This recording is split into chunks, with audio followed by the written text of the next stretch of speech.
Chapter 4. Every good burger deserves a prize. We only meet with Mrs. Bacon once a week. The next Thursday, before going into school, I went out to the playground to see if the geese were still there. Not only were they still there, but now there were four of them. They were squawking and honking at each other. I guess this is their mate season. The bell rang, and I made it to Mr. Cooper's class just in time to pledge the allegiance. Turn to page 23 in your math books, said Mr. Cooper. Sorry, I told him. We have to go to room 303. We all got up and went to room 303. We get our instruments today, Neil said when we got there. I can't wait to get my drum. I'm so excited, Andrea said. Me too, said Emily, who's always excited when Andrea is excited. Mrs. Bacon was waiting for us at the door, asterisk. How do you make a bandstand take away their chairs? Oh, you're not ready to play instruments yet, she told us. Today, we are going to learn how to read the music. What? I hate the reading. Reading is boring. I don't even know what you are reading this book. Why you are reading this book.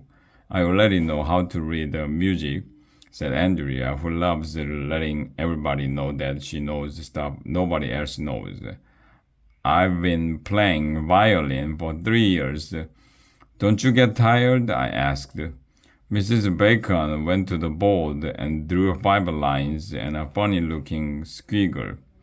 Each line represents a different musical note, she told us.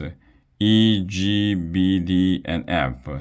They are easy to remember. Just think of every good burger deserves a prize, or Elvis' guitar broke down Friday, or empty garbage before Dad flips, or she went on like that for a while.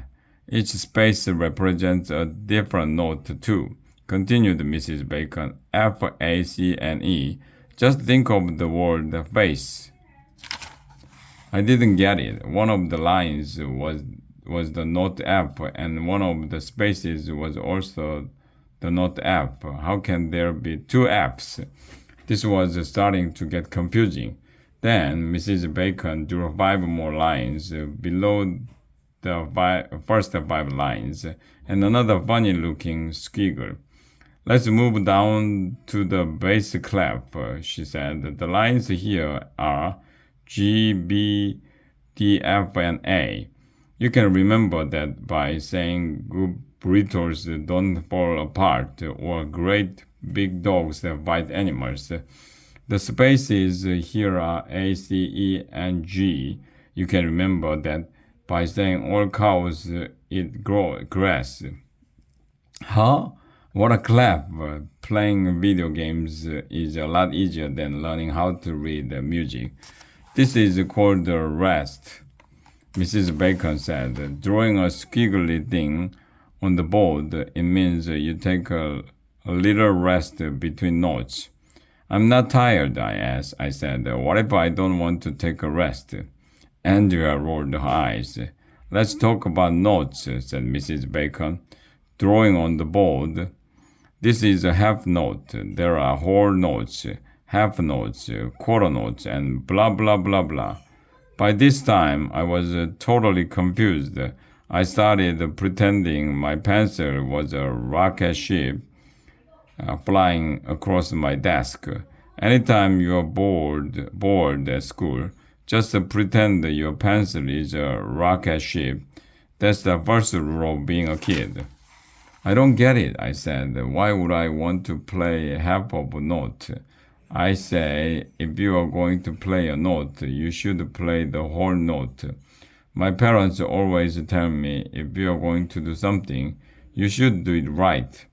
This is going to be harder than I thought, mumbled Mrs. Bacon. I looked over at Michael. He was staring out the window.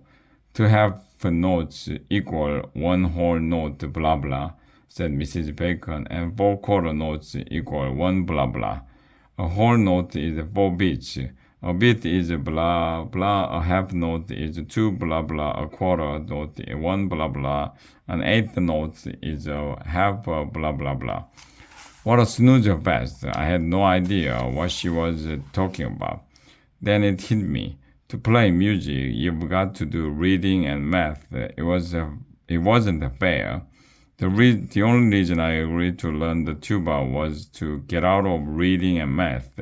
I looked around. Ryan had stuck two pencils in his nostrils and was pretending to be a walrus.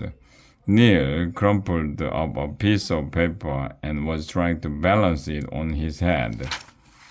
Mrs. Bacon took a tissue and wiped her forehead with it.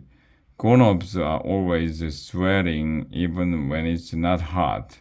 Our time is up for today, she said. I will see you next Thursday.